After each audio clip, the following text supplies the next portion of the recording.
उपस्थित हैं।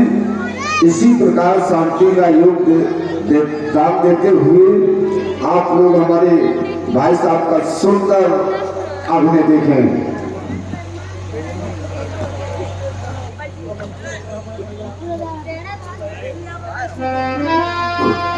सबकी को समझत सबन बनी विक्रम परिमाण सभामती तानी समय आगे ना बढ़ पाए। ओम नमः शिवाय। ओम नमः शिवाय। ओम नमः शिवाय। जटा कवि गलत ज्वलत प्रवाह पावितस्थल गले वलंब लंबिताम जंग तुंग मालिका ठमक ठमक ठमक ठमक निरात पट्टमवयम चकार चंड तांडवम तनो पुनः शिवः शिवम शिवः शिवम शिवः शिवम। जय गंगधर जय आशुतोष महेश्वरम जय पन्नधर शशधर जय इष्ट देव प्रियंकर शंकर जय भूतनाथ अवधर वरदानी जय शंभ भयंकर जय नेत्रधर गौरांग मावर हर हर शंकर हर हर शंकर हर हर शंकर। ओ इस भयानक अंधकार से भरपूर मध्य रात्रि के अंतर्गत स्वर्णमयी स्वर्ण सैया पर शयन करता हुआ दशानन भोलेनाथ आपकी दिव्य छाती का अवलोकन कर रहा था। अचानक निद्रा भंग हो गई। जागृत अवस्था में देखा ये सुंदर सरोना शांतमय वातावरण। ऐसे शांतमय वातावरण में अपनी समस्त इंद्रियों को एकाग्रचित कर आपके चरणों का साधक बन साधना में लीन था। अचानक साधना भंग हो गई। नाथ आराधक बन आपके कमल रूपी चरणों की आराधना कर रहा था। पारंपार दशानन पर किसी और गंगार सबके माध्यम से ये आराधना भी धूम कर दी गई। ग्रामक के जीवन में परिवर्तन क्या था? सो रहा था निसंगता से पैक पर न जाने किसने आकर आज जगा दिया। अरे किसने इस तरह पर अपना काल बुला लिया है? कौन पीर मतवाला जो पारंपार ललका रहा? आज रावण को इस सुंदरा पर कौन सावधान सब चुरा रहा? रावण को सावधान करने का साहस किसने भूलेगा? किसकी बाहुओं में भरा गया जिसने आज अरे रावण के पराक्रम को आज इस भूमंडल पर ललकार दिया? पर है तो मेरी पूछो, फिर है तो मेरे नेत्रों में। मैं हूं इस जगत का विधाता, मुझसे बढ़कर कौन है? फिर कारण क्या हो सकता है? बोलो बोलो गुरचंद्र मौल गिरजा पत्सल का राज ये मनमानस को अशांत अभी क्लांति क्यों मचाता है? होता धीर ये धैर्य पाता परमात्मा ही ये स्वयं से सच्चित तारा ये कलंक आज अरे कहा जाता है? ये लड़ते दिखाते प्याल क्यों बना? सारा सुरमंडल बंदी खाने में बंद हमारे, फिर भी आज रावण भयभीत सा बचाता है। अब तो दे दो आदेश, बस एक बार घर में ये जलहास बनाने का और इस मंडल पर महाप्ला मचाने का देख लेने दो समझ शक्तियों की शक्ति को आज। अरे भैरव को जल लेने दो, कर लेने दो मनमानी, स्वतंत्र हो इस भूमंडल पर विचरण कर लेने दो। पर कारण क्या हो सकता है? ऐसे नहीं तो योग शक्ति के द्वारा ज्ञात करूंगा। ओम शांति। क्या था क्या? क्षीर सागर में शयन करने वाले नारायण आपका इस वसुंधरा पर अवतार, तो क्या आपके अवतार को सुनकर के रावण भयभीत हो जाएगा? रात नहीं आए हो क्षीर सागर छोड़ इस मृत्यु लोक में, तो रावण तुझसे भी इस छवि पर पटकर तेरे प्राण ले लेगा। अब कहां बचकर जाएगा, कहां कहां आगोश बदल भेज तुझे लाऊंगा, बंदी बड़ा बंदी गृह डालूंगा। परंतु गगन मार्ग से जाने वाले देव यक्ष गंधर्व नाग किन्नर किशोर प्रस्थान कर रही मिथिलापुर। कारण मिथिलापुर में मिथिलापति ने रचा स्वयंवर सीता, और स्वयंवर के अंतर्गत प्रतिज्ञा शही पुरारी को दंड कठोरा या समाज आचित को धनुष जो भगवान शंकर के करों की शोभा बढ़ाया करता था, मैया गौरा की गोद का खिलौना था, हाँ विश्व की रक्षा करने वाला था, धर्म की रक्षा करने वाला था, ब्रह्मत्व की रक्षा करने वाला था, देवत्व की रक्षा करने वाला था। आज वही धनुष पर प्रतिज्ञा शही पुरारी को दंड कठोरा राज समाज आज तो बात किया जाएगा। वाह वाह आर्यावर्त, वाह सनातन धर्म, जिस धर्म की रक्षा करने वाला कोई आगे नहीं बढ़ा, इस तदहीन ने अपने प्राणों का दान दे दिया, और उनकी अस्थियों से बना वो दिव्यास्त्र सनातन धर्म की रक्षा करने वाला आज सनातन धर्मावलंबियों उनका दंड करवा रहे हैं।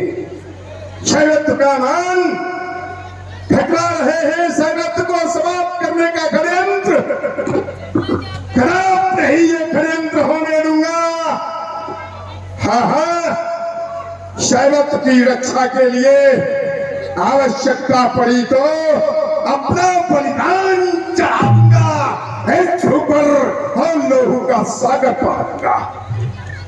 देखूंगा वो वीर जो धन खंडन करने आएगा, हज का शीश काट हज को फेंक योगी, ये टूटा मिला हज को तो मिथिला को फेंकूंगा अपने फल से, और सजी सजाई रंगमन को शमशान भूमि बना दूंगा।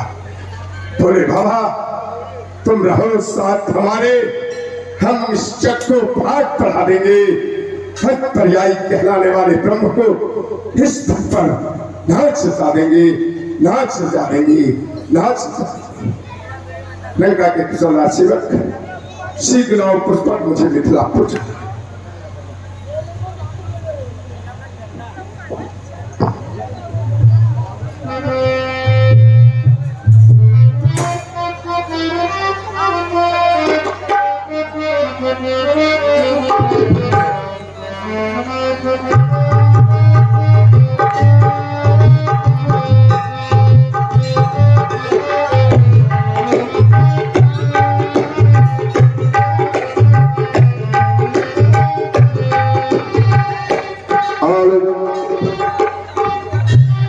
देखिए अभी आप लोगों ने देखा रावण जी का सुंदर अग्नि। अब आप लोग देखिए बाणासुर जी का सुंदर अभिनय। हमारे कानपुर महानगर के विश्वविख्यात बाणासुर अभिनेता पंडित देवल जी मिश्र आप लोगों के सामने प्रस्तुत हैं। सुने आप हमारे बाणासुर जी को।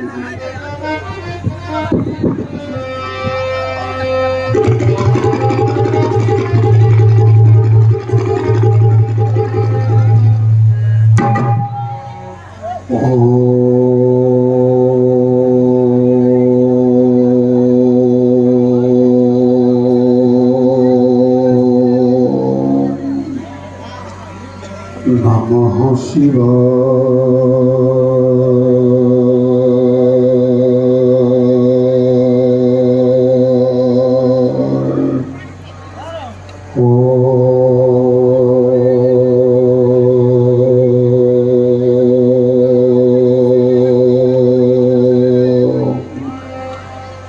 नमः शिवाय।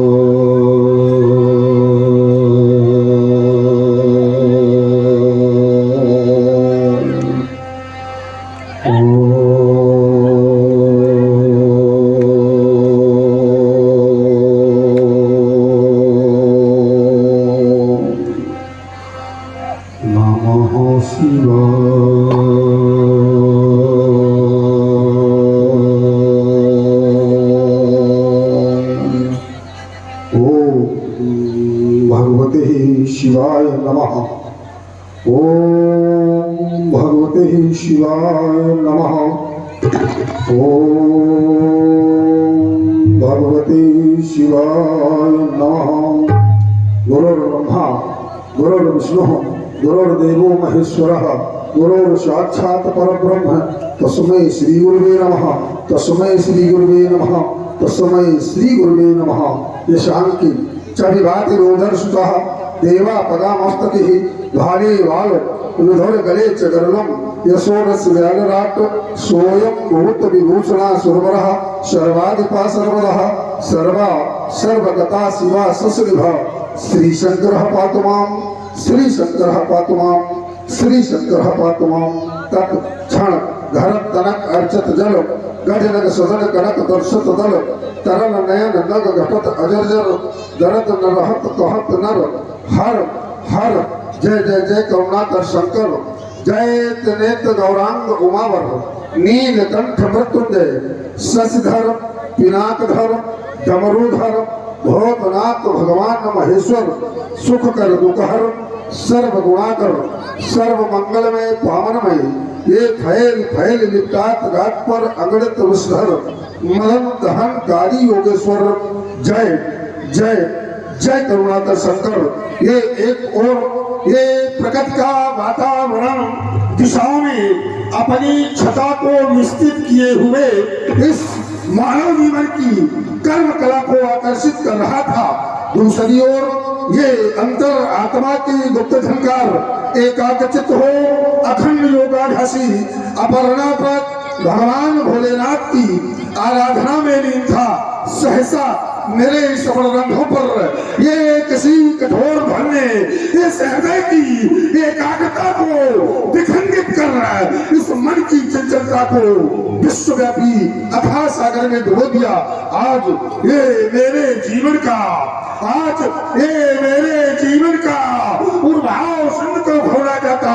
ये मेरे नैनों की भीषण क्रोधानंद से ये उपवन में ये चंद चंचल सा बन जाता। आज भुजा क्यों शिथिल हो रही ये वैरी दल क्यों घबराता।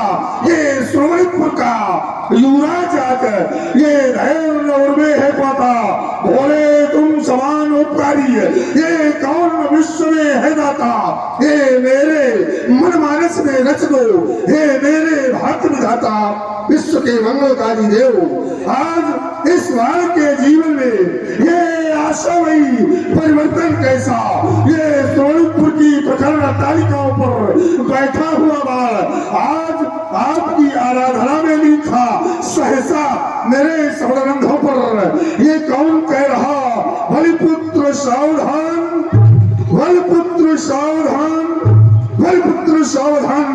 आज तक पृथ्वी पर कोई भी वीर तो अवशेष नहीं रखा या यूं कह दूं आज तक मैंने इस पृथ्वी पर कोई भी वीर को अवशेष नहीं रखा जो इस बाण को सावधान करने की क्षमता अथवा सामर्थ्य कर सके। फिर कौन देखो ना एक और वीरता से परिपूरित ये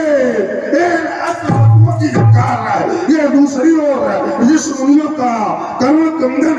ये तीसरी ओर दानवता का सफल अट्टहास नहीं ये चौथी ओर मानवता का करुण क्या कारण है गुरुदेव। ये आदि सिंधुओं के तट पर बैठा हूँ मैं शांत उपेक्षित देख रहा हूँ ये सुक्रांति ये सिंध लहरियों का अब कुर्षित ना जाने किसके वैभव से ये ना जाने किसके वैभव से ये गीत हो रहे इस भू पर निर्मित क्या दैत्य वंश के पुरुष से ये विश्व रह गया अभी अपरिचित। ये विश्व रह गया अभी अपरिचित। ये विश्व रह गया अभी अपरिचित। नहीं तो ये दिग दिगंत सब कांप उठे। ये दिग दिगंत सब कांप उठे। क्या आदित्यों ने संग्राम रख दिया या फिर ये दैत्य पक्ष होश बढ़ गया इन आदित्यों को ललकार दिया अथवा खयमती ऋषिमुनियों ने है कोई नया ये खयंत रच दिया। बतला दो ना ये भैंस की अवस्था पर है किसी वीर ने जन्म ले लिया, क्या कारण है गुरुदेव? देखो ना कैसा ये हरित प्रभात हुआ, अंबर में है गंभोर गता, ये फैला कर पंख थिरकते समय, ये फैला कर पंख थिरकते समय, ये मनाती रही ये पढ़ रही कुमार झीमी झीमी, ये पढ़ रही कुमार झीमी झीमी, की हरबल वाली पड़ रहा है, वो भी कहाँ पपिया बोलो भा, ये तरकी है डाली डाली पड़ रहा है, ये बारिश के हुर में चमक धमक है, ये बारिश के हुर में चमक धमक है, ये भीषण रस संगत करने को देख भुजा के भड़क रही है, बदला दो ना, ये चमचम चमके चपरासी, ये चमचम चमके चपलासी, ये चमचम चमके तलवार किधर, इस ऊपर कांत बचाने को है रहा कौन ललकार किधर, अभिमान दिवस से हो व्याकुल और नागिन से फुंकार रही है, ये भीषण रस संगर करने को देख भुजा के भड़क रही है, बदला दो ना, ये सब भग है तो सबसे चित मेरा होगा, ये मित्र लोक अवलोकनाथ है तो मेरा मन विचलित होता, ये भ्रात काल का आदेश मुझे है, ये आत्म किंचित भाता, उसको लोक का सारा सुख है तो वाच्य भूला जाता, ये भोले महेश निचुल समलों से ये भाग कर रहा था बंधन, ये ऐसा समाज गई आज इन सूर्य ऋषियों का करुणा कंदन, ये सूर्य ऋषियों का करुणा कंदन, हे देवों के देवाधिदेव, ये भ्रम करो को वंदन, सत्सर वंदन, सत्सर वंदन, सत्सर वंदन, हे भोलेनाथ आज कभी नहीं होता, इस अकाल के कारण को ज्ञात करो नाथ, ओ नमः शिवाय। मिथिला रंगशाला के अंतर्गत मैथिली यज्ञ का अनुष्ठान क्रांतिकारी रामा तुम्हारा महाप्रस्थान अभी अभी तुमने समाप्त किया है, अपना दिग्विजय अभियान उधर रचा है योगी सीरत ध्वज ने धनुष यज्ञ का अनुष्ठान, तो लंका के नाहर सावधान, लंका के शासक सावधान, मैं पुनः पृथ्वी पर आता हूँ, ये वीरो देना दोष नहीं, ये वीरो देना दोष नहीं, मैं अपने अस्त्र उठाता हूँ, मैं अपने अस्त्र उठाता हूँ, मैं अपने अस्त्र उठाता हूँ, अस्त्र सिद्धियों मेरे स्वरूप की रक्षा करना बलिपुत्र मिथिला को प्रस्थान करता है, एक बार प्रेम से जय घोष करें, बोलिए जगत गुरु शंकर भगवान की।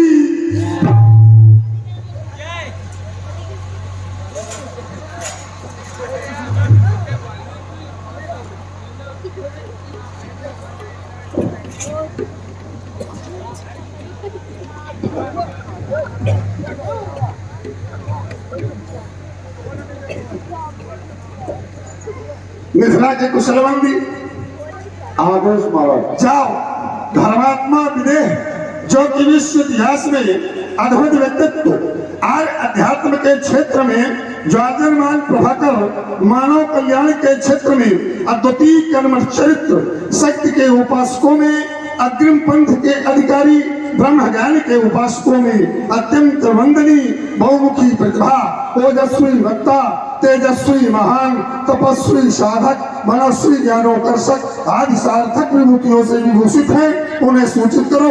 रंग अवन के अंतर्गत युवराज बाण का आगमन हुआ है, यदि वो पूछे कौन बाण तो कह देना बलिपुत्र बाण, यदि वो पूछे कौन वंश का तो कहना दत्तेंद्र बाण, कश्यप से जन्मे हिरण्य कश्यप, उनसे जन्मा प्रहलाद वीर, प्रहलाद वीर से जना विरोचन, तब कहलाया बलिदान वीर, तो भोले महेश की ने आज्ञा कर मेले धनबाण आ गया, जाओ बंदी तो हो नपत से, मिथिला में है बाण आ गया, मेरे आगमन की सूचना अपने महाराज तक पहुंचाओ।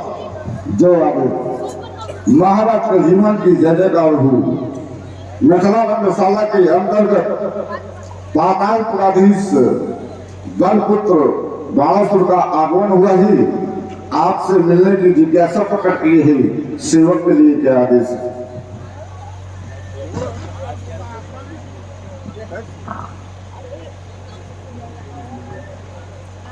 श्री बाणासुर जी का आगमन, यह तो सुखद समाचार है। जब वह स्वयं आ गए जाए आप राज्य के नकार देखे, मैं स्वयं स्वागत करता हूँ। बल श्री बाणासुर जी, जय श्री शंकर भगवान।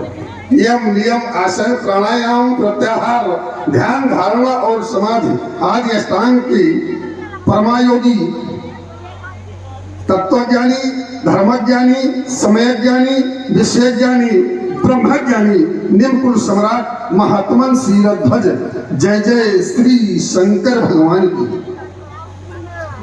पुरकृष्ट वस्त बलवान, मेरे किंचित कष्ट का समाचार सुनकर ये 17 साहस योजन की कष्टमय यात्रा करके आने वाले, यात्रा ही नहीं अपितु मुझे सांत्वना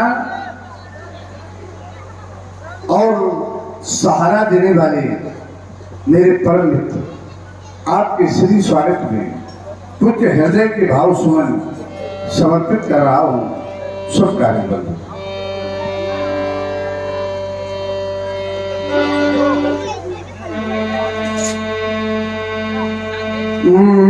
बंधु का सौभाग्य मन ये पार का मधुर मिलन, ये खिल उठी कली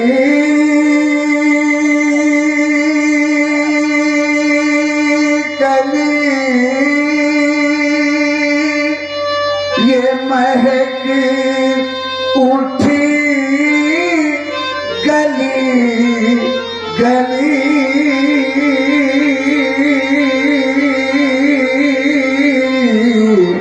ये तन पुलके पुलके उठा,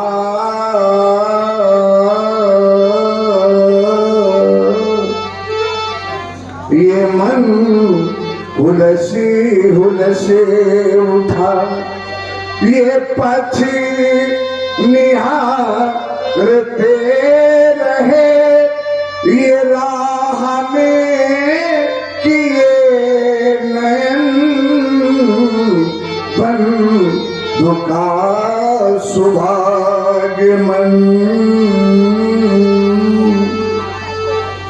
ये पार का मधुर मिलन, ये ये झन झना उठे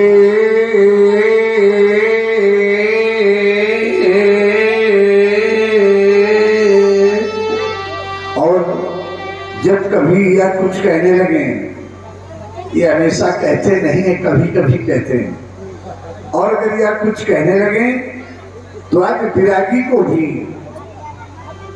हम तो विरागी हैं, अनुराग क्या जाने, विरागी को भी अनुरागी ही नहीं रागी भी बनना पड़ता है।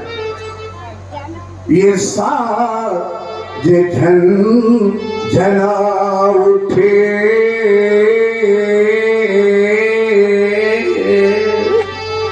तो ये राग गुन गुना उठे, चाहती ईमानदारी से कहें आपसे, बिल्कुल कहिए। मैं यही चाहता था, चाहती तुम आ गए यहाँ, ये मीत ये रूप पा गए, चाहती तुम आ गए यहाँ, ये मीत रूप पा गए, आज इस धरा से है तल स्वतंत्र आगमन, बंधु का सुभागमन, ये पार का मधुर मिलन। स्वागत है बंधु, स्वागत है आपका। धन्य है आप और धन्य है यहाँ की समाज, जहाँ को आप जैसा राजा, आप जैसा पिता, आप जैसा जनक इस समाज को प्राप्त हो गया हो। धन्य है वो समाज, कहा गया है पुर नर नारी सुभग सुचि संता धर्मशील ज्ञानी गुणवंता। ये गार्गी जैसी विदुषी महिलाएं, अष्टावक्र जैसे महानिधि दिन प्रतिदिन प्रातः काल संध्योपासन काल दोनों कालों में वेदाध्ययन कराया करते हो, वेद पाठ पढ़ाया करते हो। धन्य है वो समाज और धन्य है वहां का महिपाल। तो वाणी कहने के लिए बात हो गई। ये मन कुसुम खिलता जा रहा है, सफल आपका अभिनंदन। ये मन कुसुम खिलता जा रहा है, सफल आपका अभिनंदन। भाव स्वयं मचला जा रहा, ये करने को मंजूर आलिंगन। कर्म की कर्कश कसौटी पर ये कामना का विपिन सरसाया। कामना रह गई, कर्म का उपमत ऐसा सजाया। ये जीवन की प्रतिपल बनी साधना, ये ब्रह्म का दृश्य ही साकार पाया। आशा इसके चरण पखारे, इस सम्राट विश्व का करता वंदन, सम्राट विश्व का करता वंदन, सम्राट विश्व का करता वंदन। चाहता ये हो कि आप ज्येष्ठ पिता है पुत्री के, तो लघु पिता मैं हूँ। कुछ कार्यभार हमारे कंधों पर रखे, किंतु निम्न वंश की मर्यादा के अनुसार आए विराट।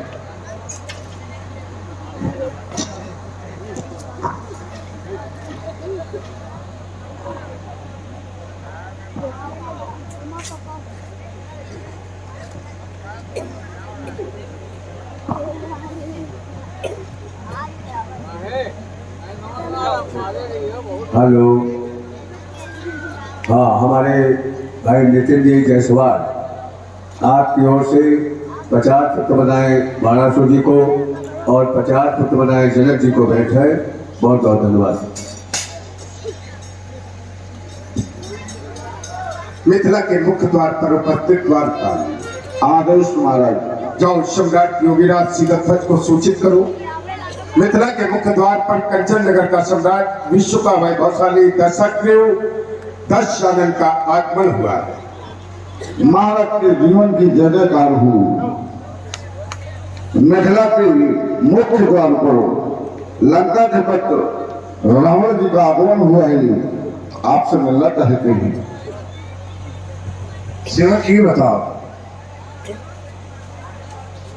अभी कुछ क्षण पूर्व मुझे आप सूचित कर रहे थे पूर्व बाहर सुरसरित समीपा उतरे जहां था विपुल महीपा, और कुछ क्षणों के अंतर्गत ही दशानन जी रंगवन में है या रंगभूमि में है। चलो बस स्वागत करता हूं।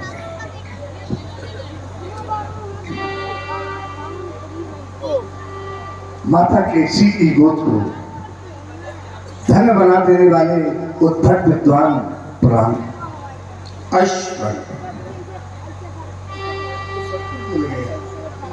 तभी तो शुभ सुखद संयोग की आज शुभ है, सुखद भी है। शुभ और सुखद का संयोग, या हम आपका संयोग, या हम सबका संयोग। और ऐसे पवित्र स्थान का भी ये संयोग नहीं, ये भाग्य। और जब भाग्य है तो ये घड़ियां जुड़ी है।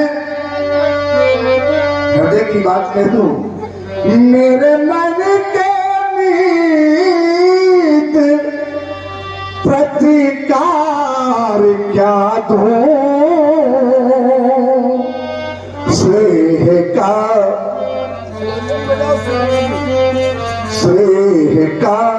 सत्कार क्या दूं, ये प्रेम का उपहार क्या दूं, ये बंधु दर्शन।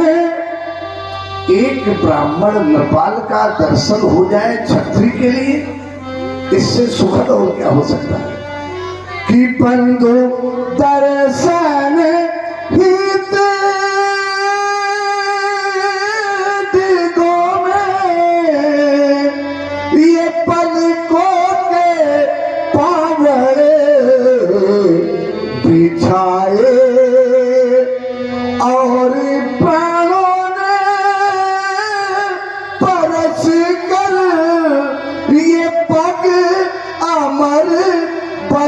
वरदान पाए, एक नहीं दो नहीं, इस हेतु तो आपने 10 शिक्षों का बलिदान कर दिया, तभी तो पद अमर वरदान पाए। आज मैं इधर या उधर या यूं कह दूं 24 दृष्टिपात करता हूं, तो आज मैं तो प्रसन्न हूं ही कि खिला कर हाथ पड़े,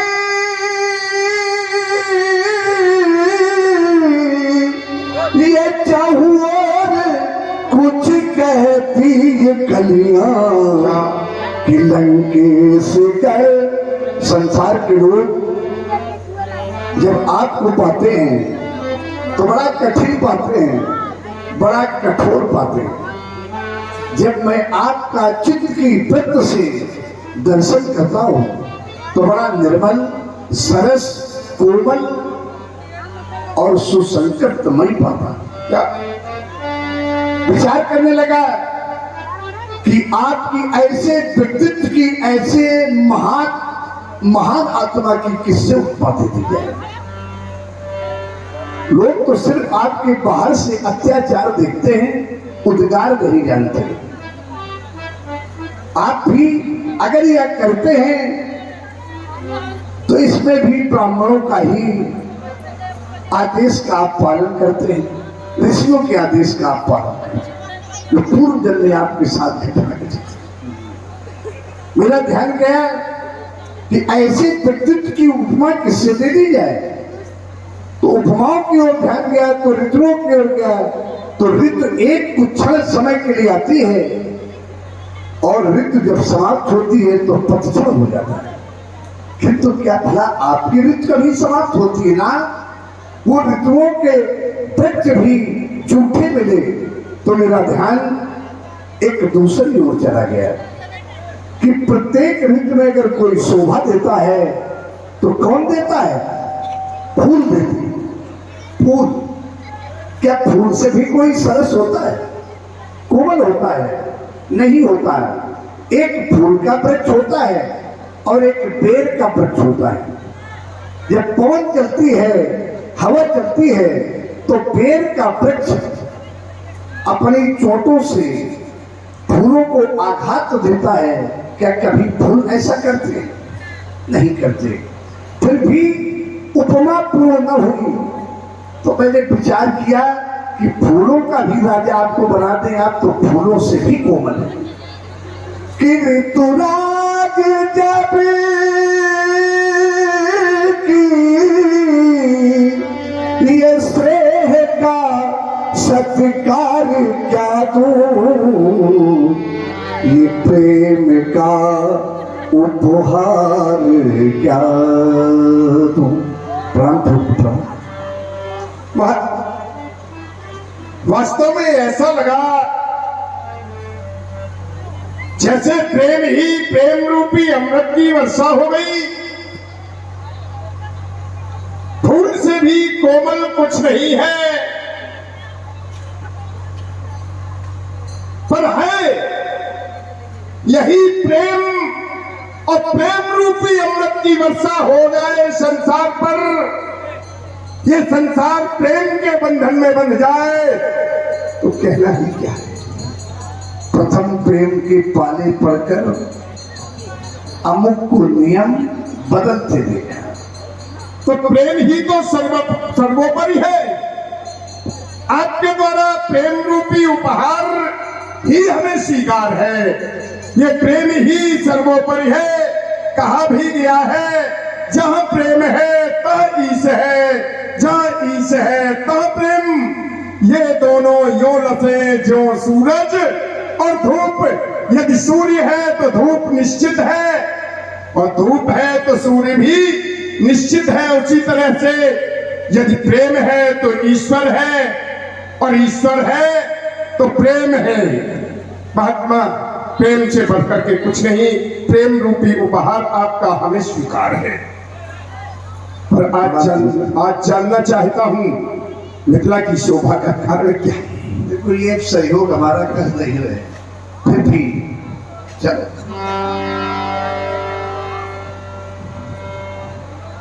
कथा और प्रथा सबसे नहीं सुनाई जाती।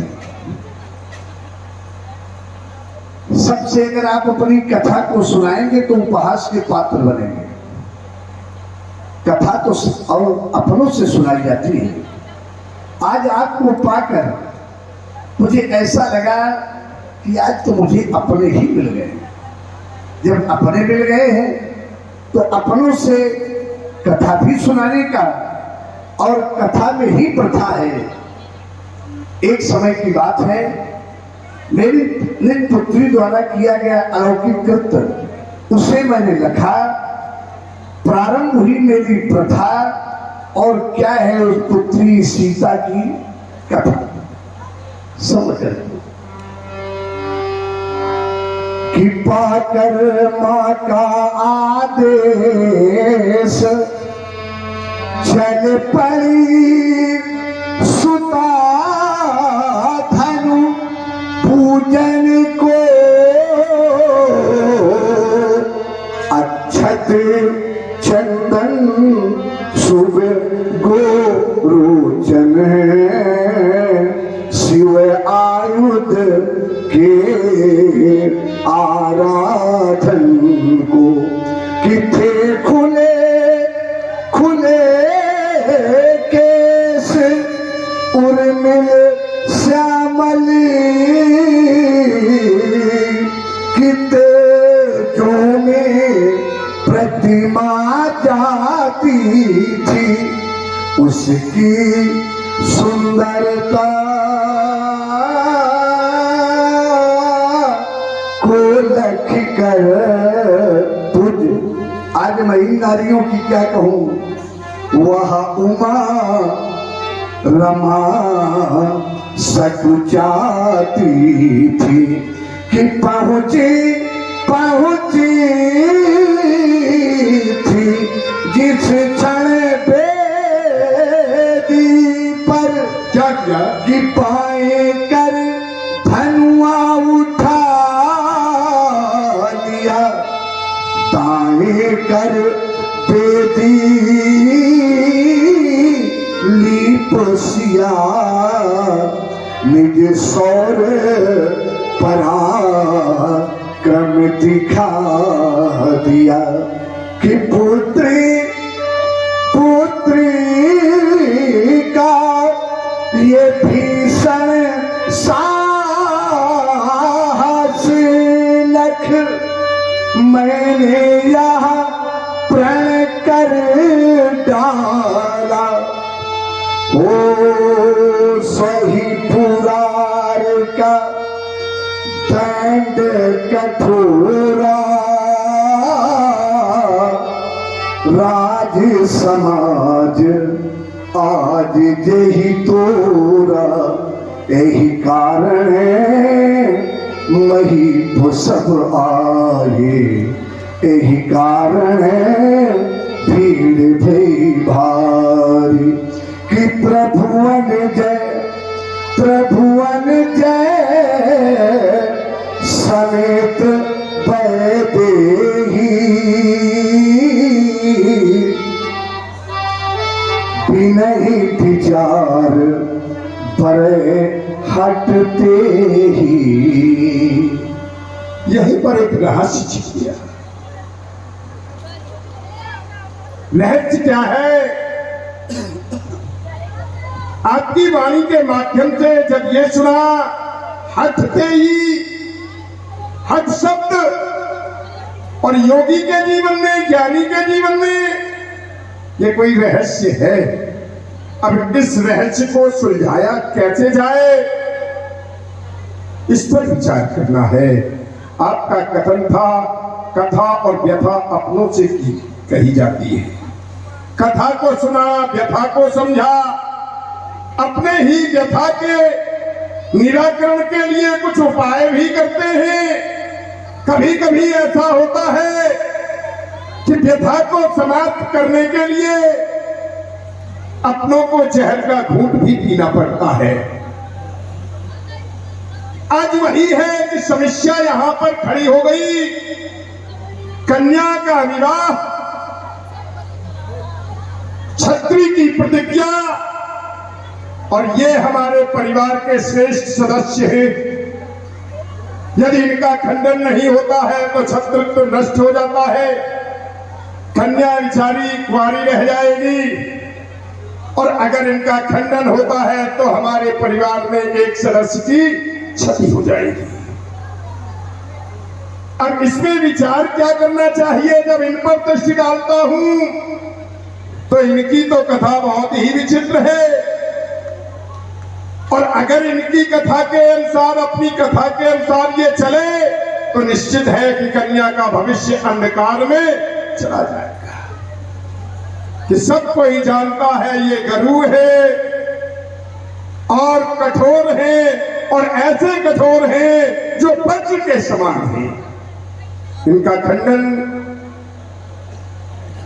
दीप दीप के भूपत नाना यहां पर एकत्रित है, राजाओं की समाज एकत्रित है। 34 कंचन मंच विशाला जहां रचे बैठे महिपाला, उन महिपालों में कोई भी सामर्थ्यवान नहीं है इनका खंडन कर सके। हाँ, समस्या का समाधान योगी, आपकी प्रतिज्ञा हमें उचित नहीं लगी, अच्छी नहीं लगी, इसलिए हम आपकी प्रतिज्ञा पर प्रतिबंध लगाते हैं और घोषणा करते हैं कि धनुष खंडन नहीं होगा।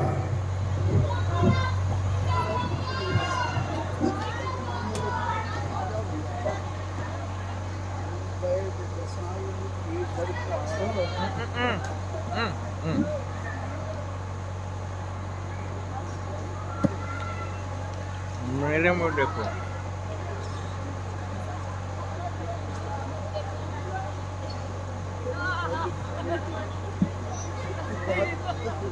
भाई थोड़ा आप लोग शांत का सहयोग दे, शांति रखें। अगर हमें सुनना है तो सुन ले, वो नहीं तो हम बैठ जाएं, आप लोग सुना ले, हम आपको सुन ले। मिथिला की गौरवमयी भूमि पर, मिथिला की पूर्णमयी भूमि पर जिस समय श्रीमान जी का पदार्पण हुआ तो ये समाज ही प्रसन्न चित्त नहीं, ये समाज ही आनंदित नहीं, राजा जनक भी आनंदित हुए।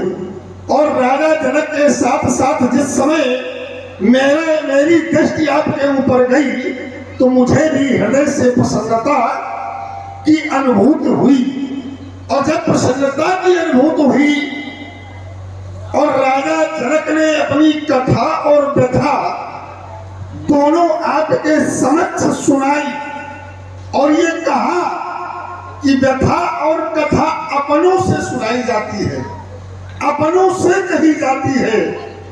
कोई भी असमंजस की स्थिति हो और अपनों से अगर कहा जाए तो अपनों का ये परम कर्तव्य होता है कि उसको या उसका निराकरण करना।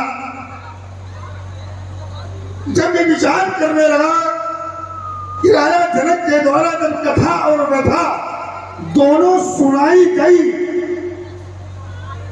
तो व्यथा को सुन करके श्रीमान जी को ऐसा कोई कृत्य करना चाहिए जिससे राजा जनक की व्यथा, राजा जनक की व्यथा का जो सामंजस्य है, जो समस्या है, उसका निदान हो जाए। लेकिन श्रीमान जी ने ऐसा किया नहीं। श्रीमान जी ने ठीक विपरीत बोले, तुम्हारा प्रण हमें अस्वीकार है, तुम्हारा प्रण हमें अच्छा नहीं लगा, और जब तुम्हारा प्रण अच्छा नहीं लगा तो मेरी एक घोषणा है इस समाज के अंतर्गत कि धनुष खंडन नहीं होगा। अब विचार में ये करने लगा कि राजा जनक के द्वारा जो सादर सम्मानित शब्दों से श्रीमान जी का स्वागत किया गया, श्रीमान जी का चरण वंदन किया गया, उस चरण वंदन से प्रफुल्लित होकर के श्रीमान जी ने आशीर्वाद से राजा जनक को अलंकृत किया, राजा जनक को आशीर्वाद से अभिभूत किया। और जब अभिभूत किया तो हमारी दृष्टिकोण में जब किसी को वरदान या किसी को आशीर्वाद देकर के अभिभूत कर दिया जाए तो फिर उसके विपक्ष में नहीं जाना चाहिए। तो जब राजा जनक को अभिभूत आशीर्वाद से किया। राजा जनक ने अपनी व्यथा सुनाई।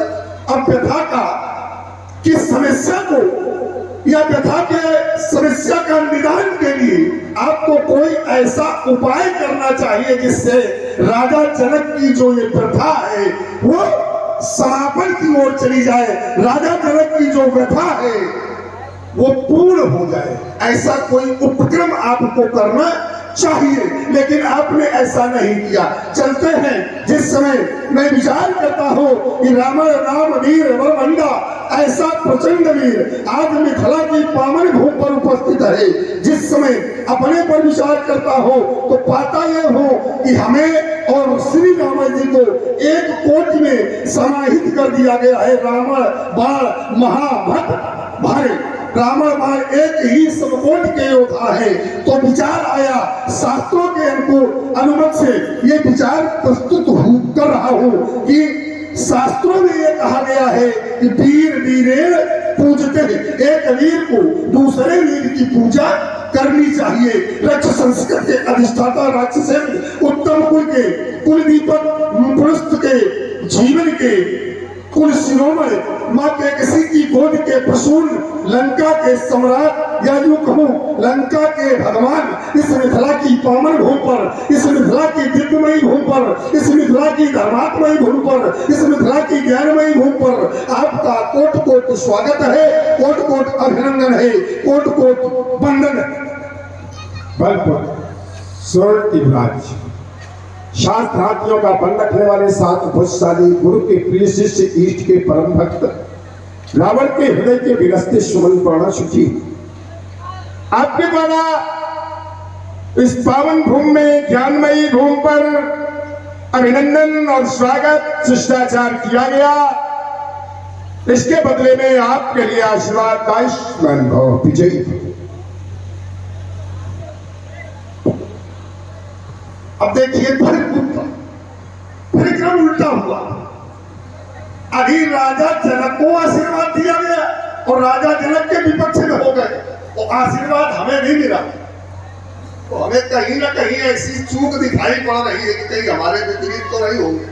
चलते समस्या का समाधान श्रीमान जी से जानने का प्रयास करते हैं कि ऐसे राजा जनक की जो व्यथा है उस व्यथा को समापन की ओर या वो पूर्णतः की ओर कैसे पहुंचाया जाए, इस पर विचार करते हैं। राजा जनक की कौन सी ऐसी अनुचित वाणी आपको लगी, राजा जनक का कौन सा ऐसा अनुचित शब्द लगा, राजा जनक के कौन से ऐसे अनुचित व्यवहार हुए, राजा जनक के द्वारा ऐसा कौन सा अनुचित कार्य किया गया जो श्रीमान जी आपका विरोध इस मिथिला समाज के अंतर्गत हुआ, जानना चाहता हूँ। अल्प जी, प्रथम तो मैं आपको एक बात बता दूं, जो आप बार बार कह रहे हो विरोध, रावण संसार के विरोध में नहीं है, रावण विश्व के विरोध में नहीं है, न रावण जनक के विरोध में है। और आपने कहा आशीर्वाद हमें भी मिल गया, कहीं मेरे विरोध में, हमें आपके विरोध में जाने से मिलेगा क्या? रावण के विरोध में ये विश्व है, रावण के विरोध में जनक है, रावण के विरोध में आप जा सकते हैं, पर रावण किसी का विरोध नहीं करता। जो सत्य है रावण को कहता है। कथा और व्यथा, कथा अपनों से कही जाती है, व्यथा अपनों से बताई जाती है जब अपनों पर विश्वास होता है। यदि अपनों पर विश्वास है तो अपनों से बताई जाती है, और अपना जो उपाय करता है, जिसे व्यथा बताई गई, व्यथा को समाप्त करने का जो उपाय करता है, उस पर संतुष्ट होना चाहिए। और यदि संतुष्ट नहीं है तो उसे विश्वास नहीं। विश्वास नाम भगवान शंकर का, जो कुछ करने वाला है भगवान शिव करने वाला है, शिव करता है, यहाँ कोई कुछ नहीं करता, ना हम न तुम न जनक, सारे कार्य शिव करता है, शिव ही सारे कार्य संपादित करता है। आपने कहा व्यथा और जनक की वाणी में अनुचित है, अच्छी बात है। जनक की प्रतिज्ञा है, सोई पुरारी को दंड कठोरा, इन्हें जो तोड़ दे कन्या उसे दे दी जाएगी, पर जहां हठ पूर्वक दी जाएगी, हठ शब्द है, रावण इसको स्वीकार नहीं करता, क्योंकि कन्या भी तो उसी में सहमत हो जिनके खंडन करने वाले के साथ वो स्वयं मिल जाए, और कन्या नहीं मिलती तभी तो हठ पूर्वक दे दी जाएगी, और कन्या स्वयं मिल जाएगी तो हटता शब्द क्यों? बस हटता शब्द उचित है अनुचित है, इसी पर रावण का विरोध है। बस यही विचार करने की आवश्यकता है। रावण के द्वारा, हमारे श्रीमान जी के द्वारा यह प्रस्तुत किया गया कि संसार रावण के विरोध में है, रावण संसार के विरोध में नहीं। अब मैं विचार ये करने लगा कि अगर संसार रावण के विरोध में है तो पूरे संसार को विरोध करना चाहिए। अब देखिए, रावण विरोध में है या संसार, तो एक जगह एक दर्शन मिलता है कि धेन रूप धर हृदय विचारी, गई जहां सुर नर मुनि झारी। तो अगर ये संसार रावण के विपरीत है तो फिर इसको ऐसा नहीं करना चाहिए। और अगर रावण का भय संसार में है तब उसने ऐसे किया। जब रावण का भय है, रावण का आतंक है, तभी तो इस पृथ्वी में गाय का रूप धारण करके अपनी व्यथा सुनाने के लिए गई। रावण का आतंक है। और देखिए दूसरा, दुज भोजन मत होम सराधा, तिनके जाए करो तुम बाधा, क्षुधा छीन बलहीन सुर। ये क्या संसार तुम्हारे विपरीत में कह रहा है कि तुम संसार के विपरीत में कह रहे हो? क्षुधा छीन बलहीन सुर, सहजय मिली है आए, तब मारी हो की छाड़ी हो भरी बात, पुन पुन सिंहनाद कवि भारी, देई देवतन गाय प्रचारी। क्या वो तुम्हें कह रहे हैं या तुम उनके लिए कह रहे हो? तो आपका विरोध। ठीक, दूसरी बात, आपने कहा कि राजा जनक की अनुचित वाणी हमें केवल ये लगी कि विनय विचार बड़ो हट, लेकिन कब हट कब है? जब सोई पुरारी को दंड कठोरा, राज समाज आज जोई तोरा, तब हट। जो भी इस समाज के अंतर्गत आयुध को दो खंडों में विभाजित कर देगा उसे क्या प्राप्त होगा?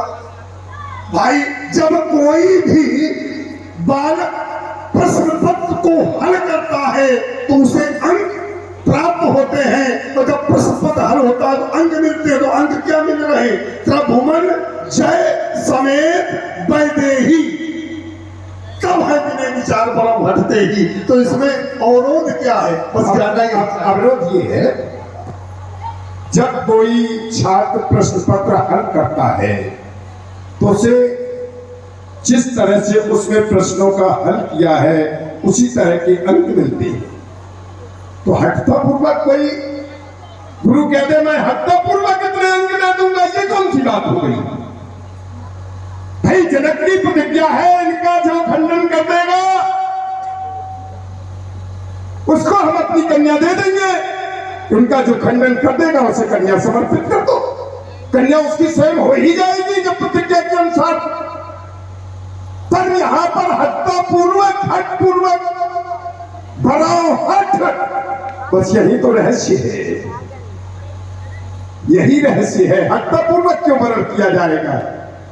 स्वेच्छा से वर्ण करो उसके साथ,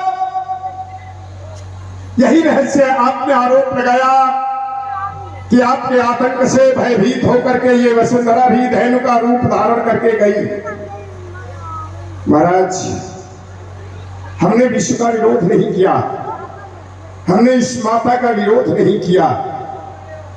चलो, यदि मैं आपकी बात दोनों हाथ उठा करके स्वीकार कर लें, क्योंकि अच्छी बात को स्वीकार करना ही हमारा दायित्व बनता है, और आपके मुखारबिंद से बहुत अच्छी बात आई।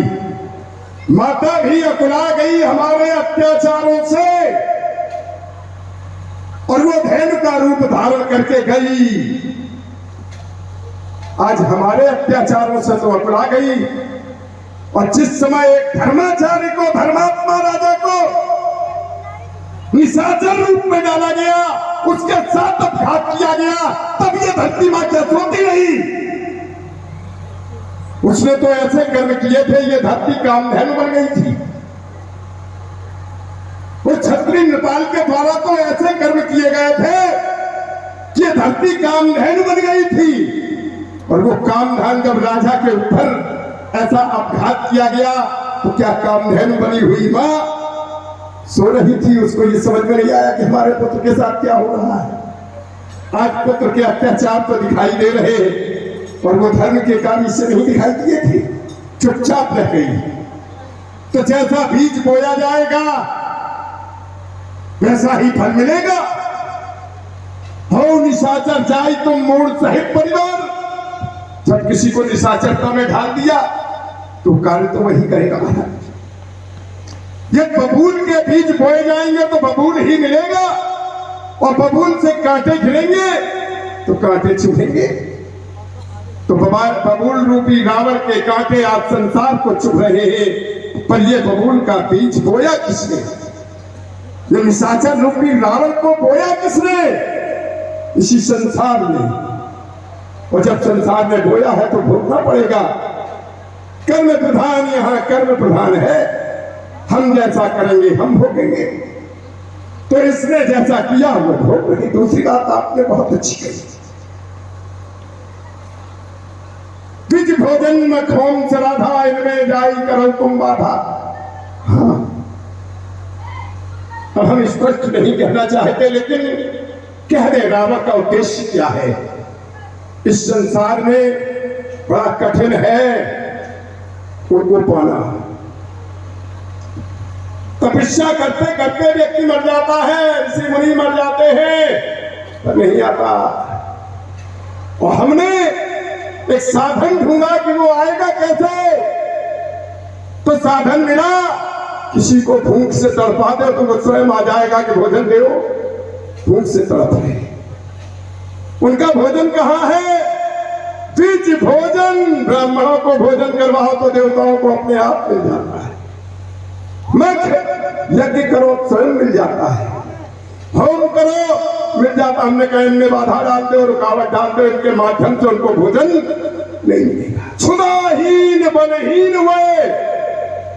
जब वे क्षुधाहीन होंगे तो बलहीन अपने आप हो जाएंगे और वो आकर के सहज मिल जाएंगे। तो हमने तो इस संसार को उससे मिलाने का उपक्रम ढूंढा और अपने अनुसार अपनी कार्य प्रणाली को आगे बढ़ाया।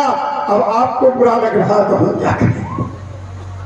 नहीं, हमें काहे बुरा लगेगा? काहे विरोध तो करिए भाई, हमें क्यों बुरा लगेगा?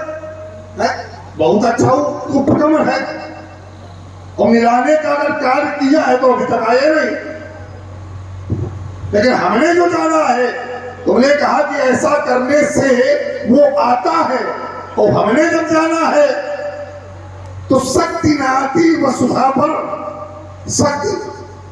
शक्ति माने सीता। शक्ति न आती वसुधा पर योगी का कार्य महान न होता। राजा जनक, योगी का कार्य महान न होता तो अवतार न होता उसका भी, यदि पाया मन में वरदान न होता। एक कार्य के लिए नहीं आता महाराज, तुम कह दो केवल हमारे लिए आता ना, उसके अनेक कार्य होते हैं और अनेक कार्य लेकर के तब एक बार आता है। केवल तुम्हारे कार्य के लिए थोड़ी आता है, हम संसार को मिलाने के लिए बुला रहे हैं।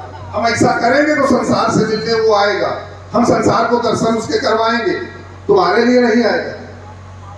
मन शत्रुपा ने तपस्या की, कश्यप आदित्य ने तपस्या की, इनकी तपस्या का भी तो वरदान देने आ रहा है, इनकी तपस्या को भी फलीभूत करने आ रहा है। केवल तुम्हारी समस्या को लेकर के थोड़ी आ रहा है कि तुम भोजन में घोम सरा था, ये हम बंद कर देंगे तो बलहीन हो जाएंगे, और जब तड़प आएंगे तो वो आ जाएगा, नहीं आएगा। एक जगह भगवान शंकर भी तो कह रहे कि प्रेम के प्रकट होने में जाना।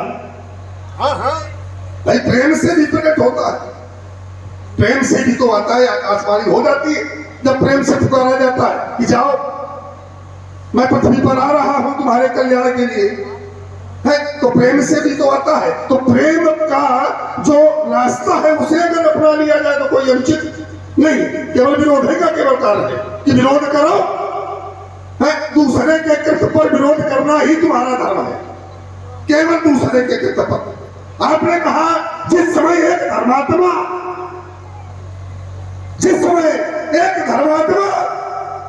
को निशाचर बना दिया गया, ये संसार का ही तो करता है। अब हम केवल इतना पूछते हैं कि जब तक किसी व्यक्ति का कोई अपराध नहीं होता है, जब तक किसी व्यक्ति का कोई अपराध नहीं होता है, क्या उसको दंड दिया जाता है? ठीक, हमारी दृष्टिकोण में जब तक किसी का कोई अपराध नहीं होता है तब तक उसको दंडित नहीं किया जाता। तक विचार करने का विषय है। अभियोग जिस धारा से जुड़ा होता है, अभियोग जिस धारा से जुड़ा होता है तो फैसला उसी पर होता है, अन्य विषयों पर नहीं। अभियोग जिस धारा से जुड़ा होगा तो फैसला उसी पर सुनाया जाएगा, उसी पर कहा जाएगा, लेकिन दूसरी धारा को नहीं पकड़ा जाएगा। तो जब अभियोग जुड़ा है उस धारा पर विचार करने का, तो फिर आप जो कह रहे हो कि हमें इस संसार ने निश्चय बना दिया, ना, कहीं ना कहीं उस प्रतापी राजा के कृत्य अनुचित हुए, कहीं ना कहीं उस प्रतापी राजा के कृत्य अनुचित हुए, तभी तो श्राप मिला हो निशाचर जाओ तो मूल सहित परिवार। इसमें इस संसार का दोष क्या है? कोई दोष नहीं संसार का। जब कहीं न कहीं अपघात होता है तो उसको अपघात का बदला मिलता है। जैसे आपने कहा बमूल बोया गया, तो बमूल लगाओ तो कांटे मिलेंगे, फल थोड़ी मिल जाएंगे खाने। तो जब विचार सुंदर होते हैं, जब आत्मा सुंदर स्वच्छ होती है, तभी सब स्वच्छ होता है। वो आत्मा अगर दूषित है, विचार दूषित है, तो सब विचार के अनुसार ही कृत्य होते हैं। तो उस धर्मात्मा का भी कहीं न कहीं कोई ऐसा अनुचित कृत्य होगा जिससे उसको ये दिल भोगने पड़ रहे हैं। फिर हम आपकी बात को स्वीकार करते हैं। आप हमारी बात को करो न करो, हम फिर आपकी बात को स्वीकार करते हैं कि उस धर्मात्मा के द्वारा कहीं ना कहीं अपराध या अपराध किया गया जिसका दंड उसे मिला, हम स्वीकार करते हैं। लेकिन जब अभियोग न्यायाधीश के सामने जाता है तो जो अपराधी होता है, न्यायाधीश उस अपराध के अनुसार दंड देता है। न्यायाधीश पूछता है कि यह अपराध तुम्हारे द्वारा किया गया कि नहीं किया गया, कैसे हो गया, तब न्याय प्रक्रिया चलती है। पर हम आपकी बात को स्वीकार करते हुए मात्र ये कहेंगे कि एक आकाशवाणी हुई, कछु अपराध भूप नहीं कीन्हा विप्रौ साप विचार। अब उससे बड़े आप हो या हम हो तो अलग बात है। विप्रौ साप विचार न दीन्हा कछु अपराध भूप। राजा ने कोई भी उसके अनुसार है, हमारे अनुसार नहीं। प्रताप भानु राजा जिस समय स्थापित हो गया, ब्राह्मणों के चरणों में चला गया, पूछा महाराज मेरा अपराध क्या है, मेरा अपराध क्या है, मुझे दंड तो मिल गया, अब मैं जानना चाहता हूं किस अपराध से दंड मिला। तो ब्राह्मणों को अपराध बताना चाहिए, पर उन्होंने भी नहीं बताया। बोले भूपति भावी मिटे नहीं यद्यपि दूषण, तेरा कोई दोष नहीं है, पर भावी है, होनहार थी, हो गई, पर दोष नहीं। भूपति भावी मिटे नहीं यद्यपि दूषण, तेरा कोई दोष नहीं। तो आप कह रहे हैं, हम स्वीकार करते हैं उसका अपराध होगा और अपराध का दंड मिला, तो अपराध के पहले माँ को रोक देना चाहिए, बेटा अपराध मत करो, और माँ का ये दायित्व है। आज जब माँ के अत्याचारों से पिता के पास लेकर के पहुंच रही है पुत्र के, तो जब पुत्र अपराध कर रहा है तो माता का दायित्व है अपराध को रोकना चाहिए। माता को बचाना चाहिए, ये मां का दायित्व है।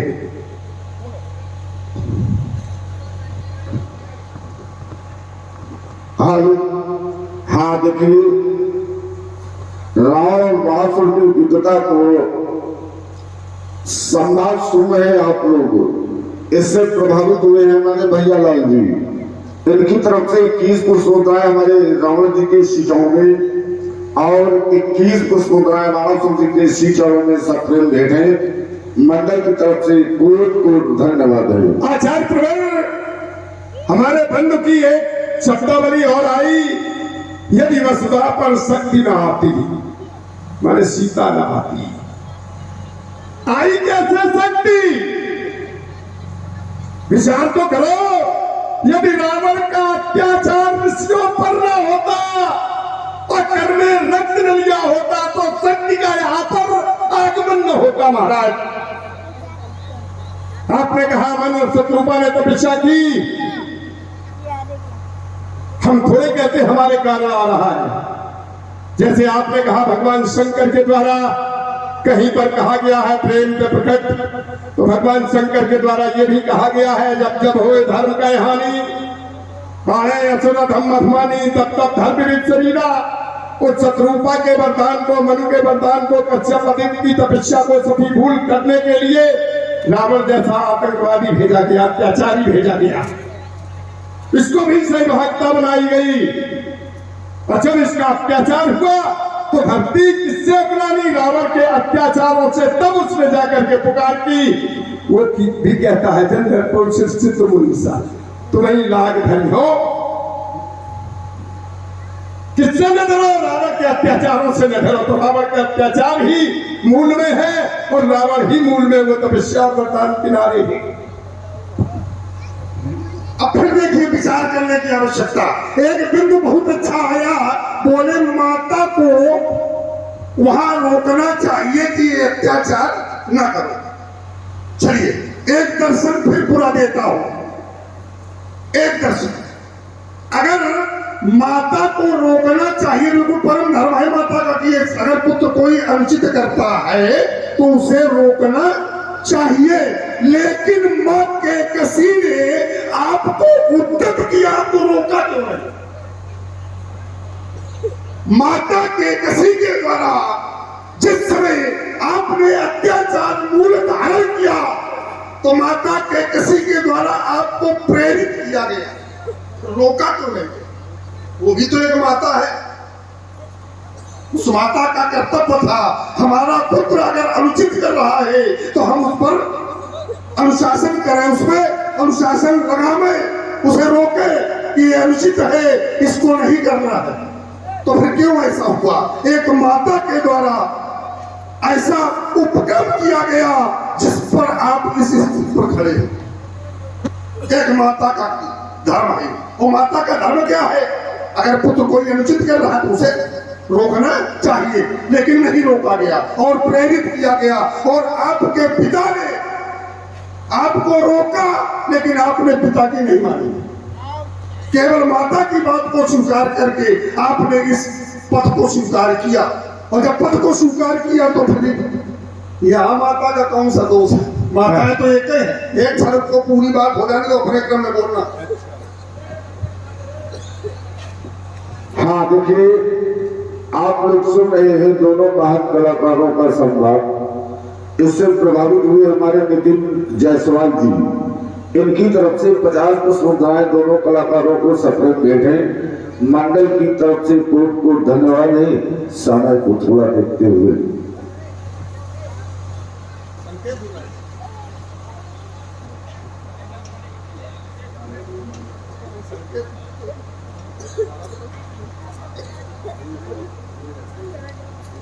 कोई दिक्कत नहीं, अगर आप चाहे रहे तो ऐसे ठीक है।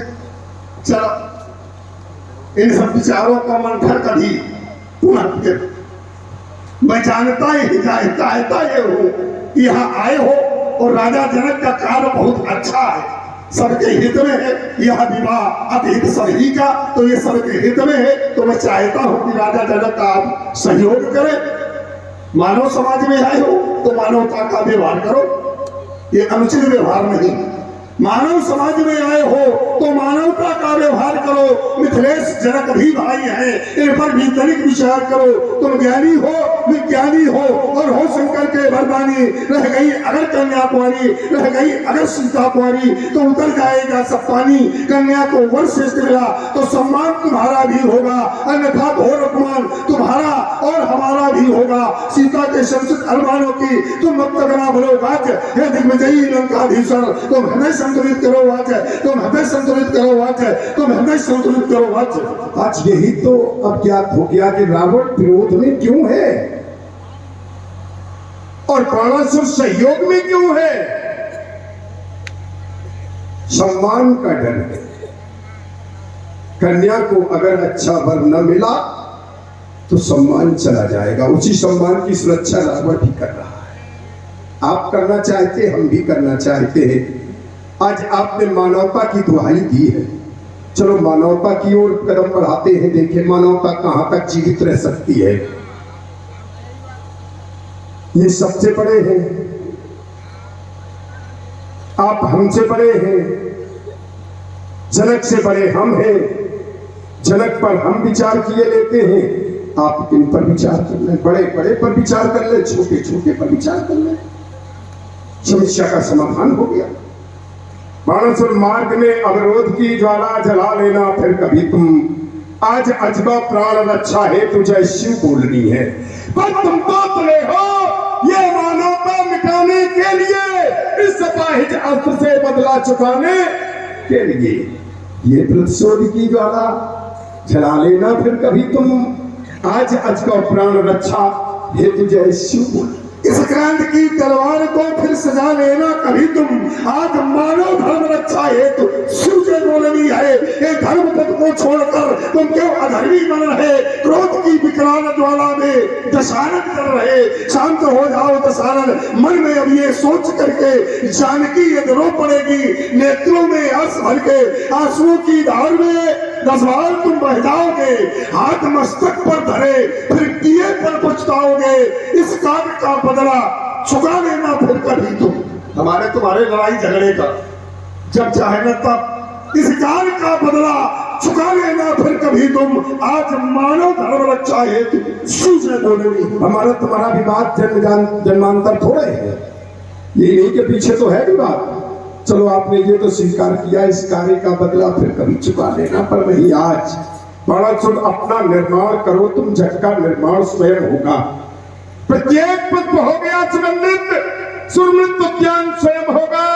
जो वस्तु जगत की पूजनीय है उसकी पूजा करनी होगी, जो वस्तु जगत की रक्षणीय उसकी रक्षा करनी होगी। और किसकी मैया जन्मा नहर, किसके घन्ने दूध पिलाया, किसकी छाती में जमे बाल, किसके शीश नब्ज मंगाई, किसने अपना खाल बुलाया।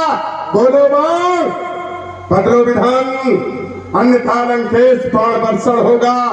आज मैथिली अधिवेशन में नहीं धनुष का। जो वस्तु जगत की पूजनीय उसकी पूजा करनी होगी, जो वस्तु जगत की रक्षणीय उसकी रक्षा करनी होगी। ये निर्वात चल रहा काल चक्र, उत्पन्न वस्तु जो होती है वो पतिवती के नाटक में अंत एक दिन होती है। इनकी भी आयु समाप्त हुई, अजगों का होना है विनाश। तुम क्या अन्य शैवों के द्वारा भी रक्षा का होगा असफल प्रयास। तो मेरी एक धारणा अपने उन में धर लो, अजगों की रक्षा करो क्या पहले अपनी। हमें अपनी रक्षा की आवश्यकता नहीं है, हम तो सर पे कफन बांधे ढूंढ रहे हैं। लट्टू कहां है, पर मिलती नहीं। ऊपर कहा जाएगा, बना रहेगा महाराज। उड़ाया जाता है, कफन उतारा नहीं जाता है। भ्रमित ना हो। और हम पहले ही से पहने हुए हैं कफन के, आवे हमें मारे तो। ये नर सुंदरियों की शेद नहीं, अगले खानों की धारे हैं। वो पहली जीवित पक्ष का जिसने सन्मुख ललकारा है। आज का पीड़क कसौटी भीगी पालू की भीत रही। ये कर्क प्राण में कितनी ज्यादा इसे जानता चक्कर होगा। आज मैथिली अधिवेशन में नहीं धनुष का खंडन। तो मिथिलेश जनक के पढ़कर जब ये बाण करेगा मंडन, तो धनु खंडन करने वाले का ये विश्व करेगा अभिनंदन, आरती करेंगे श्रीगंध ध्वज, ये सभा करेगी पदवंदन। यानी आत्मा राम जी न होगा धन का खंडन, तो मत भाई के बाणों से प्राणों का कर्षण क्षण होगा, आज धनुष का क्षण होगा, आज धनुष का क्षण होगा, आज धनुष का क्षण होगा। यदि आज मैथिली अधिवेशन में धन का खंडन होगा,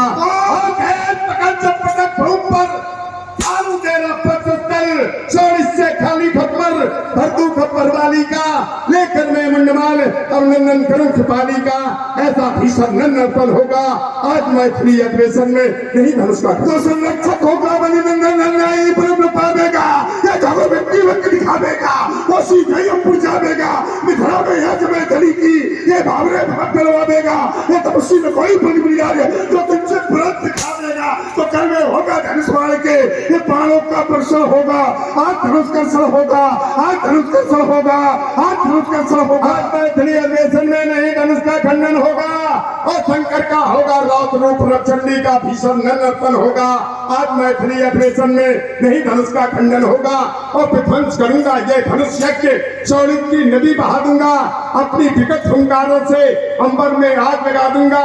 अजगौ थाती नहीं किसी की, अजगौ वृक्ष बबोती है, जिसने दुष्टों का दलन किया, जिसने तुम जैसे दुष्टों का दलन किया, उसकी ऐसी ठुकराती है। कहाँ छिपा वो नरनाहर जिसके कर से कर्षण होगा। आज मैथिली अधिवेशन में नहीं धनुष का तो 10 तेरे 10 शीशों पर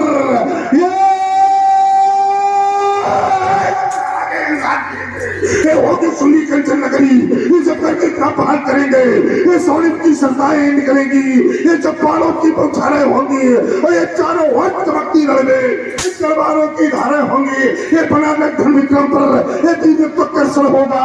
आज धनुष का क्षण होगा, आज धनुष का क्षण होगा, धनुष का क्षण। सोचिए, हम तो चाहते हैं कि रात दिन बजे तलवार, रात दिन तलवार बजती रहे,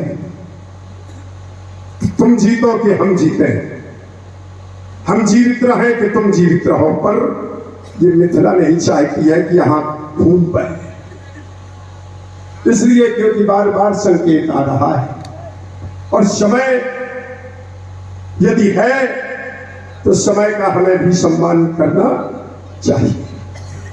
आज हमारी और तुम्हारी वीरता का ये अजगौ नहीं परीक्षक होगा, जिस पर मां जगदम्बे का वरद हस्त वही धन का आकर्षक होगा। हार जीत क्या चीज, वीरता की पहचान समर है, सच्चाई पर विहार कर कभी न हारा ये नर है। हम व्यर्थ बने अपवाद, यहाँ वाक्य वालों का कोई मूल्य न होगा।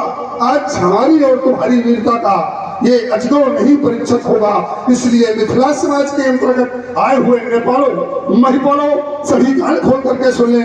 मेरे जाने के पश्चात कोई ये कहने का दुस्साहस न करे कि रावण और बाणासुर जैसे वीर योद्धा आए और अपनी मौखिक वीरता का प्रदर्शन करके चले गए। नहीं, जाता हूँ अजगौ हुआ खंडित नहीं देख सकता, क्योंकि भगवान शंकर मेरे भी आराध्य हैं। जाता हूँ अजगौ हुआ खंडित नहीं देख सकता, होगा धन खंडित संसार इसे जान ले। भक्त को मिलेंगे भगवान, इस मिथिला में सत्य को मिलेंगे शत्रु, ये विश्व सत्य से मान ले। आया था मिलने मित्रवत नहीं, आया था शत्रुवत। जहां बैठा हो वो छवि निवेशी विष्णु, कान खोल सुन ले बाण की पुकारिये। आज का युग तो बना है राम रावण युग, आज का युग तो बना है राम रावण युग, पर बनाऊंगा द्वापर में कृष्ण और बाण युग। करता हो प्रतिज्ञा गुरु शंकर की आन ले, मेरे गुरु को धनुष ये सीता से मां का नाता है। जनक सभा के सभासदों क्षमा करो, अब ये बाण लौट कर जाता है, अब ये बाण लौट कर जाता है, अब ये बाण लौट कर जाता है। चाहे के साथ है, लेकिन जहाँ साथ है चले, रास्ते में भी कुछ योजना पर वार्ता होगी कैसे सफल की जाए। महाराज जी, जनक के प्रण में कुछ भी अनुचित नहीं है। आपने अपने भाव प्रकट कर दिया, अब हम अपने भाव प्रकट कर दें। विरोध करने का कारण क्या था? जिस समय मिथिला में रावण का पदार्पण हुआ और दृष्टि आप पर पड़ी कि मिथिला में जनक की प्रतिज्ञा है, सोई पुरारी को दंड कठोरा, राज समाज आज जई तोरा। और यहाँ पर बाणासुर जी उपस्थित हैं। ये अगर टूट गए तो कहीं बाणासुर वीर भद्र बन करके मिथिला का विनाश न कर। आपको थामना था और एक मन में विचार आया कि इस समाज में, राजाओं की समाज में कोई भी इनका खंडन करने वाला नहीं है, पर बाबा सुहे इनको उठा सकते हैं, क्योंकि इन्होंने सुमेर पर्वत को उठाया है। और रावण की समकोटि में वहीं से आप खड़े हो गए। रावण ने कैलाश उठाया और आपने सुमेर पर्वत को उठाया, तो उठाने में आप महारथी थे। हमने कहा आपके द्वारा यदि इन पर कुछ कार्य किया गया तो हमारे परिवार में कलंक लग जाएगा कि परिवार के सदस्य ने परिवार के सदस्य को अपमानित किया। ये सब विचार करके हमने विरोध किया और राजाओं की समाज से बिलक कन्या के योग्य सुंदर वीर की खोज करने का एक प्रयास, आपने उसमें हमारा सहयोग किया। साधुवाद है आपको, बहुत बहुत साधुवाद है कि आपने मेरा सहयोग किया। हमारी योजना सफल हो गई। अब यहाँ हमारा और तुम्हारा कोई कार्य ही नहीं है, इसलिए पूज्य बिना कंटन प्रणाम क्षमा मुझे कर देना। ये मृत लोक है, यहाँ जो आया है सो जाएगा, कोई अमर नहीं है, सबको मरना है। और हमारे भाई सुखई भैया की ओर से 50 पत्र बनाए बाणासुर जी को और दशानक जी को बैठे। बहुत बहुत धन्यवाद। सब जानते हैं हमको मरना है, मरने का एक उपक्रम होता है, तैयारी की जाती है। कोई कार्य करना होता तो पहले से उसकी भूमिका बनाई जाती है, तैयारी की जाती है। तो मरने की भी तैयारी करो। बड़ा कष्ट हुआ होगा, रावण कहता मरने की तैयारी कैसे की जाती है हम बता, हम नहीं जानते। हमारे प्रभु भगवान शिव मैया को संकेत देते हैं और मैया हम सबको संकेत करती है। तो भगवान शिव ने माता को क्या संदेश दिया, क्या संकेत किया? उमा कहो मैं अनुभव अपना, सत हरि भजन जगत। ये संसार जितना देख रहे हो सब सपना है महाराज, कोई अपना नहीं है, सब सपना है। इस सपने को छोड़ो, जो अपना है उसको याद करो। एक बार प्रेम से हमारे बंधु दोनों हाथ उठा करके उस नाम का जय घोष करेंगे जिससे जीवन का कल्याण हो जाता है। और माताएं बहनें हाथ नहीं उठाएंगे। कभी कोई कहे हाथ उठाने के लिए, कभी हाथ मत उठाना, नकार देना। और अगर स्थिति देखनी है तो शीशे के सामने दोनों हाथ उठा करके अपनी स्थिति को देखना, खड़ी होकर के आप लोग हाथ जोड़ेंगी। हाथ प्रेम से जोड़े, भाई बंधु हाथ उठाएंगे। बोलो भगवान शंकर की जय। हर हर महादेव, हर हर महादेव, हर हर महादेव। रावण बाण महाभट भारे, देखी चराचर गवदित धार।